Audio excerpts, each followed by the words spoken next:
Ang social media ay may interactive na teknolohiya na nagbibigay daan sa paglikha, pagbabahagi, pagpapalitan ng mga impormasyon, ideya, interes at iba pang anyo ng pagpapahayag sa pamamagitan ng virtual na komunidad at network. Bukod dito, ang social media ay may interactive platform na kung saan ang isang individual at mga komunidad ay maaaring magbahagi, tumikha, tumalakay at paguhin ang nilalamang binubuo ng gumagamit. Sa panahon natin ngayon ay halos lahat na ay gumagamit ng social media, mapabata man o mapamatanda. Lahat ay nakikisabay na sa takbo ng social media. At sa kasalukuyang panahon, napaka-importante na ng social media. Dahil dito, umiikot ang mundo ng napakaraming tao.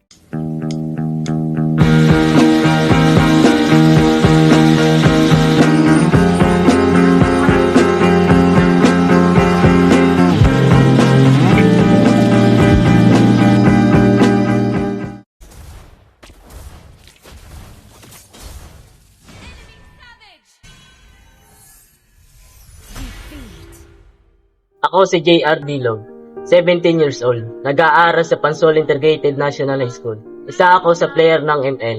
At kung minsan nga po, nakakaadikan ko na to at hindi na ako nakakain at nakakatulog sa tamang oras dahil sa paglalaro nito. Harap muna. Epic, ikaw ba? Mythic. Tara, laro. Ta, lalaro. Ano ba yun? ML. Tara. Ano ba, rank? Classic, baba pa lang rank ko. Sige. Unang-una na dito ang pagka-addict ng mga kabataan sa larong ito.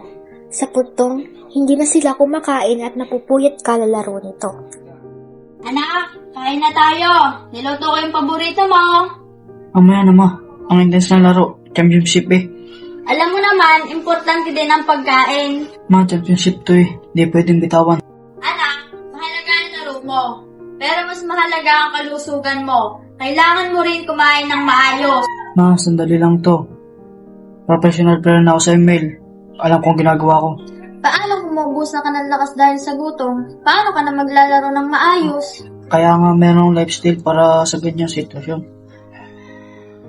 It can also be used to promote businesses, organizations, and causes, as well as to stay informed about current events and trends.